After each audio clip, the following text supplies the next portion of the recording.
Okay, friends, Andy Jenkins, I'm back. This is episode number 6 of the Warrior Hope podcast in season number 3. Today, I want to talk about the idea, and I think this is going to take me 2 weeks, is do I or does someone I know, someone I love, have PTSD, and help you see how to decide that, determine that as well. Here's what I want to do. I want to open up the Disentangled book. Now, this definition is the American Psychiatric Association definition, so it is the official definition.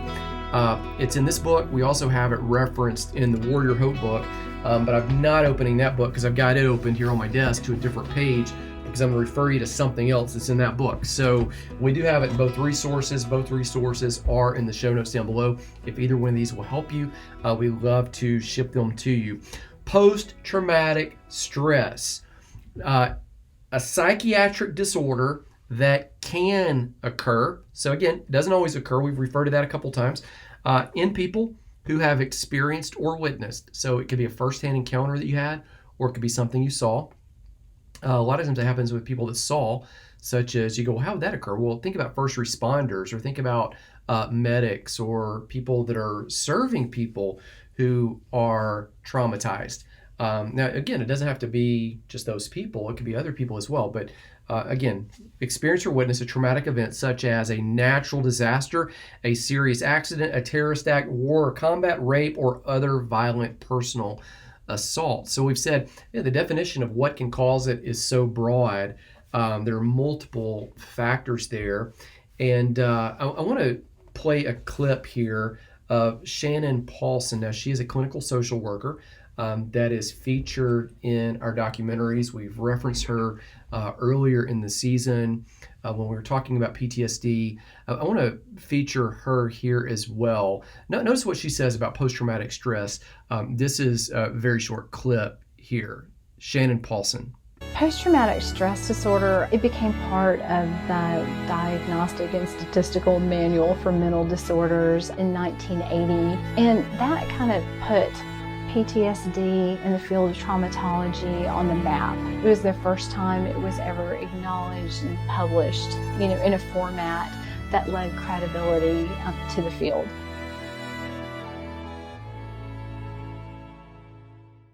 One of the distinctions I would bring up right here before we go farther is the idea of a diagnosis or not a diagnosis. Okay, so you can be affected even if you are not diagnosed. And I get it. Right now, a lot of people, in fact, we write this in the beginning of this book. I'll see if I can even find the chapter where we say it. When we co-wrote this book, Bob is the founder and executive director of Crosswinds. And I got to help him write this book as I joined his organization. He wrote this part, and he said something about post-traumatic stress and post-traumatic stress disorder. Those are the terms. And I remember we walked through that discussion as we're walking through the book. I'm looking for the place where we wrote this, and we're trying to debate. What are we going to say about this? Is it going to be post-traumatic stress, or are we going to refer to it as post-traumatic stress disorder? And one of the things that we really came down to is saying, hey, this is absolutely an important conversation. Okay, it is a vital conversation to have. However, what we did is we said, let's see, trying to find it right here. There is growing debate among some military members and mental health professionals about the word disorder. So should it be post-traumatic stress or post-traumatic stress disorder or post-traumatic stress syndrome? I think you might remember a couple years ago, one of the guys that was running for president had served as a veteran, and he kept saying he had PTS, but he didn't want to say disorder, and he might not have been diagnosed. Now, people say maybe we shouldn't use the word disorder, as they believe it carries a stigma that may hinder treatment. Generally, those opposing the use of disorder, I'm reading from page 32 in our book. Generally, those who oppose using the word disorder prefer substituting the word injury, so post-traumatic stress injury, or leaving it off completely, just saying post-traumatic stress. This is certainly an important discussion, but as PTSD is still the term used for diagnosis purposes in the current DSM, the DSM is the Diagnostic Statistical Manual. Right now they're on version 5. Since they use that, that's what we use in this book here. Okay, just so that's clear. So when I'm talking, I'm going to say PTSD, but understand I'm not trying to diagnose, treat, or prescribe anybody. We're just going to point to the condition, post-traumatic stress. Has stuff affected me? Okay, so here's the reality. I'm going to give you 10 questions today and next episode, 10 questions. And in those, this is from the U.S. Department of Veteran Affairs. In order to get a diagnosis, you have to meet all 10 of these. So it's really 8 questions. And then number 9 is kind of these additional 2 specifications. So I'm going to walk you through all of these. I'm going to do 5 in this episode, 5 in the next episode, and I'm going to explain them. To get a diagnosis, you have to score 10 out of 10, basically. So that's like 100. Now let's think about it logically. Our goal is not to get a diagnosis. Our goal is to walk in health and healing. Now, if getting a diagnosis is the path for that, so that you can get the right tools and the right resources and the right things that you need to walk in health and healing, then get a diagnosis. But for most people, that's not the path forward. For most people, it's going to be not to have a diagnosis. It's going to be aware of the past pains that have affected us and then be able to process those and to walk forward in health and healing. So that's really kind of the point of this. You think about it, if you had, your lungs, you had 80% capacity in your lungs, you wouldn't say, well, I can do without the other 20%. If you scored an 8 out of 10 on this, you wouldn't go, well, okay, that's okay. No, you'd say, let's get all the areas healthy. Let's find healing across the board. So that's really what we're looking at here. Okay, so let's walk through it. Here's question number 1. I'm reading this from page 57 and 58 of the Warrior Hope Manual. So that's the blue book. Okay, page 57 and 58 of the Warrior Hope Manual. Question 1. We're doing 5 questions today. Criteria 1, and I'm going to show you some clips along the way. The person was exposed to death, threatened death, or had actual or threatened serious injury, or actual or threatened sexual violence in the following ways. So it could be any of this. Direct exposure, witnessing it, remember that's in the definition, learning that a relative or a close friend was exposed to trauma. So sometimes people say, well, this happened to my kid. Or as we get to the end of this season, we're going to talk about some families who lost some loved ones. They might have experienced PTSD. Now they're stateside. They're home safe. They lost a loved one. Well, that might fall in the criteria right there. Learning that a relative or a close friend was exposed to trauma or died, or indirect exposure to adverse details of the trauma, usually in the course of professional duties, such as you're a medical supervisor, first responder, something of that nature. So again, criteria 1, you got to be exposed to something. Now let me show you. This is Dr. John McCarty, a Vietnam veteran. Let me play what he says here, because he was exposed. I went off to war, and it's left a scar on me that I don't understand, and I need help to work through this. Because where I woke up one morning and my primary responsibility was to kill and destroy, now that's not what I'm supposed to do. Now I'm supposed to protect and nurture, and it's a whole entirely different ball game. But yet society expects us to go in war, kill, destroy, come back home, change clothes. Hey, it's like it never happened. No, it happened, and it's still happening internally. Okay, that's criteria number 1. Now, you don't have to be exposed in the way he was exposed. It could all be different, but I just wanted to show you one man's story. Here's criteria number 2, is the traumatic event is persistently, now catch this, re-experienced. So not only did it just happen in real time, but it keeps coming back through unwanted, upsetting memories. So keep thinking about it. You can't move through it. It keeps coming back. Nightmares is another option. Flashbacks, emotional distress after the exposure to traumatic reminders.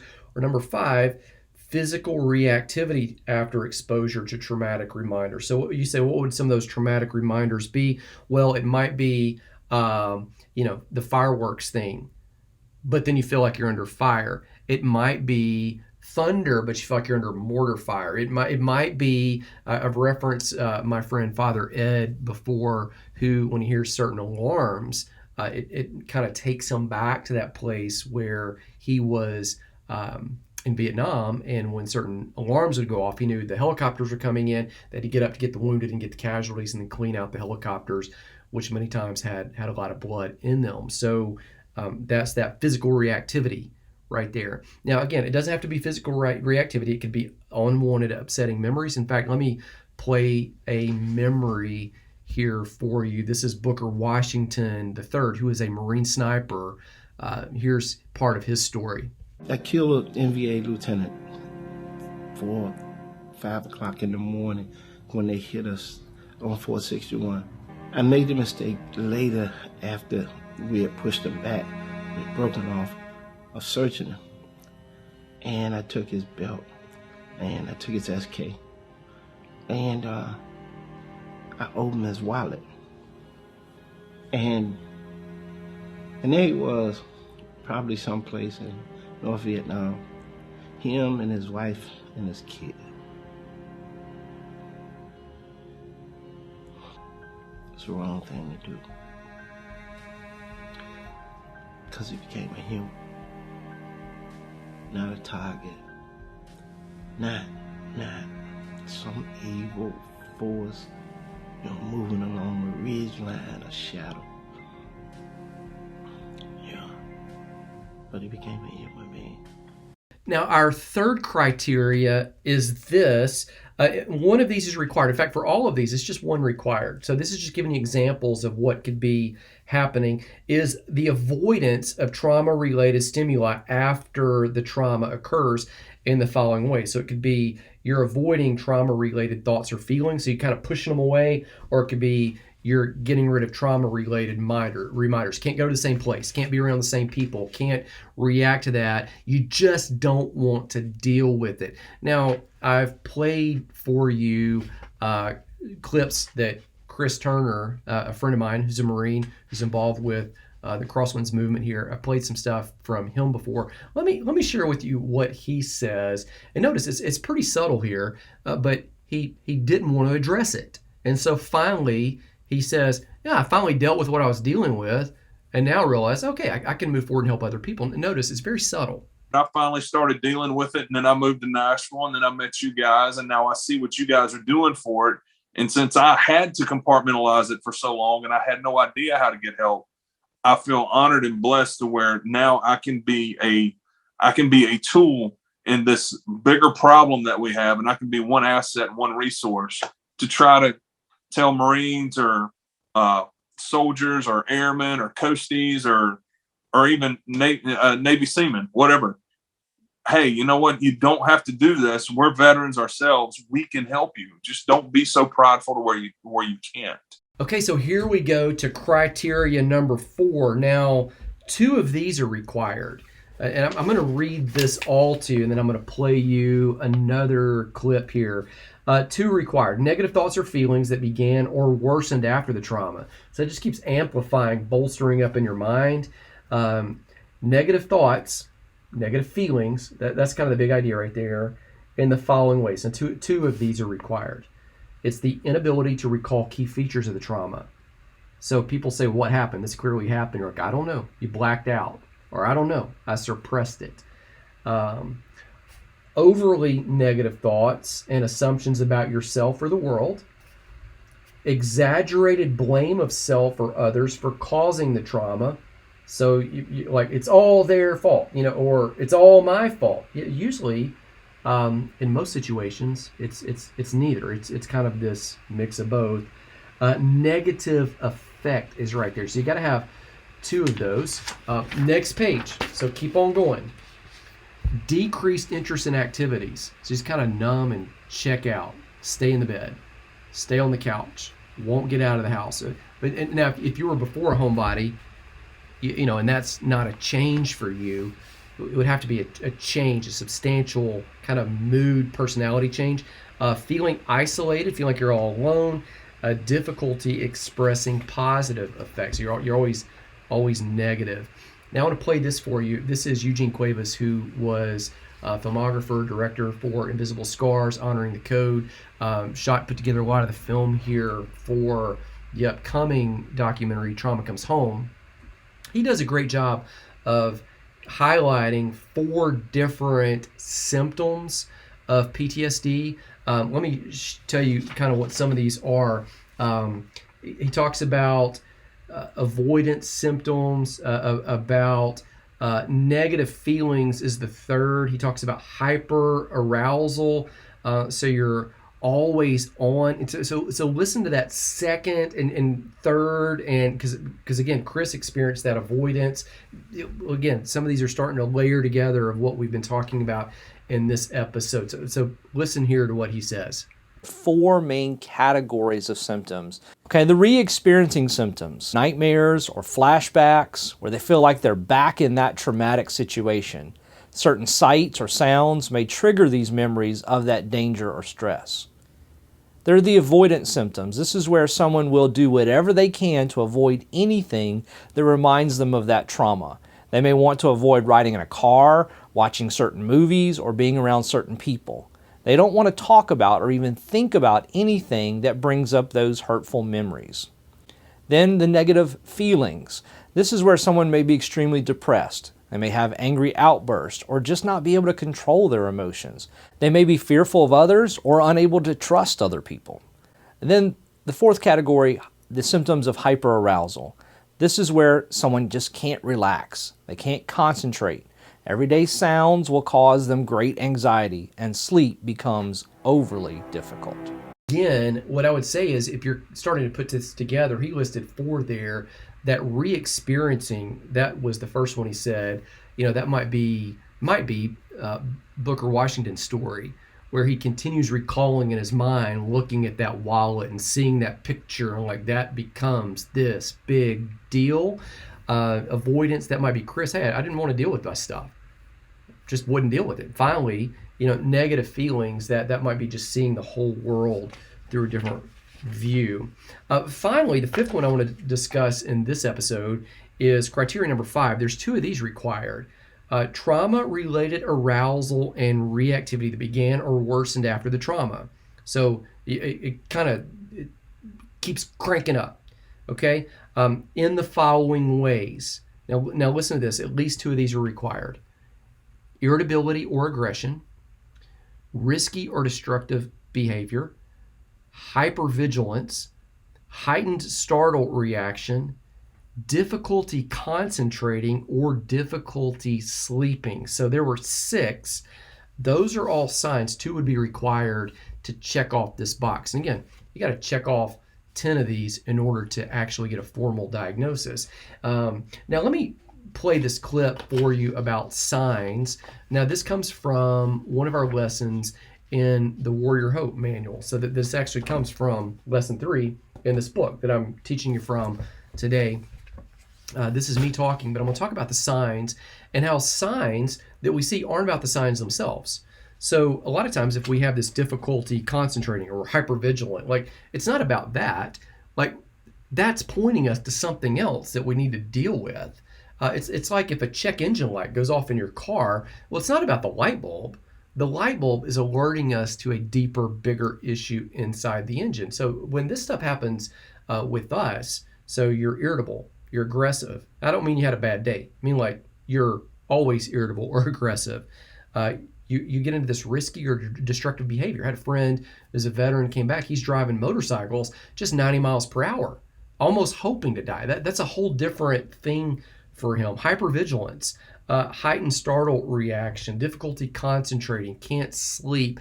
Those signs, okay, when protracted are pointing us to something different. Here's Here's what the signs mean. Notice this. Think about this sign right here that says danger mines. This one's actually quite common in many places around the world. In fact, there's a lot of humanitarian causes that are dealing specifically with this sign. Now, if you were in a field and you came upon this sign, and it's just like you see in the picture right there, on a post with barbed wire, and the sign says danger mines, you've really got three choices when you face that sign. First choice is this. You can ignore the sign, you can proceed, and you can hope for the best. Choice number two is you could accept that sign as truth, and then you could just walk through that field with caution. Choice number three was you could just stop and you could go around the field, you could take another route. And so when I'm teaching this in a group, I always say, hey, what would you do? And people inevitably have different answers based on these three.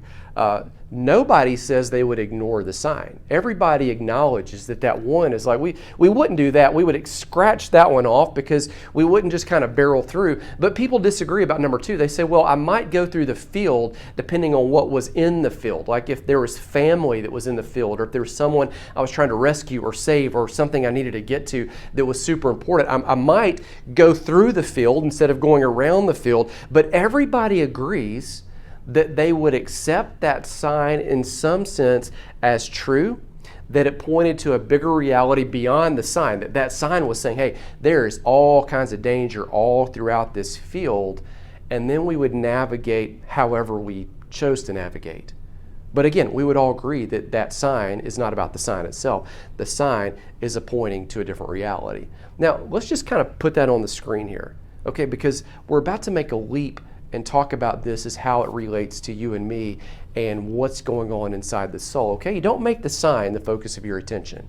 Any of the signs that you see, we know that these signs aren't about the sign themselves. The sign are always pointing to something greater. And I would say this, physical symptoms, they call our attention to look closer. So if you woke up this morning and you rolled over in the sheet and just kind of where your arm was, you saw some blood, you'd kind of go, oh, what happened? That sign would call you to look closer. If you got up and you felt a little faint, a physical symptom, you felt a little dizzy, you'd probably sit down. Like that sign would call you to look and go deeper. One time my daughter Miriam, she was on a zip line in her backyard, and she fell. And instantly she starts crying. I dusted her off and we went upstairs. I let her take a bath. And after about an hour of just kind of soaking in the bath, she said that her arm was not feeling right. So I gave her some Advil to really knock out the swelling. But I took her to the emergency room to get it x-rayed and found out she had just a slight fracture. That sign that was going on, the pain that was in the arm, that alerted me to something deeper that without that sign, I would not have known about. In all cases, physical symptoms, we don't make it about the symptom itself. We don't make the pain in the arm just the pain. We look deeper. We don't make the blood just about, oh, there's blood. Like we look deeper. We don't make the dizziness just about, oh, like we actually look deeper to see what's going on. Well, in the same way, these emotional and these mental signs, these symptoms, they do the exact same thing. They're letting us know that there's something going on in the soul that we need to navigate, something going on in the soul that we need to address. Okay, so notice with all of that, let's put it all together. I've gone through 5 different ideas here, 5 different questions. Okay, so you've got to be exposed. That was criteria number 1, to something traumatic, putting it in my language. Number 2, the traumatic event that you were exposed to is persistently re-experienced in multiple ways. Number 3, you tend to avoid the trauma and kind of put it out. Number 4, negative thoughts or feelings. There were different ways that expresses itself. So there's some detail. Number 5, arousal and reactivity began. So all these signs pop up after that. So it's just kind of this heightened. And the reality is, again, most of us aren't going to be diagnosable. But that doesn't mean we wouldn't benefit from some emotional help, okay? Because a chain, as we said before, is only as strong as its weakest link. Now, here's what I'm going to do. I'm going to let you deal with these. And we're going to put them down in the show notes to where you can just look at those. You can read them all. I know there's a lot of just kind of information I threw at you today. And then I'll be back in the next episode, and we're going to go through 6, 7, 8, 9, and 10. And this is going to help you highlight, hey, would I benefit from some help in this area? If you do need some help, I would put some tools down in the show notes for you as well. There's some books, there's some resources, there's some films, and we're always happy to take the conversation with you farther and then point you in the right direction. Okay, we're not here to diagnose, treat, or prescribe.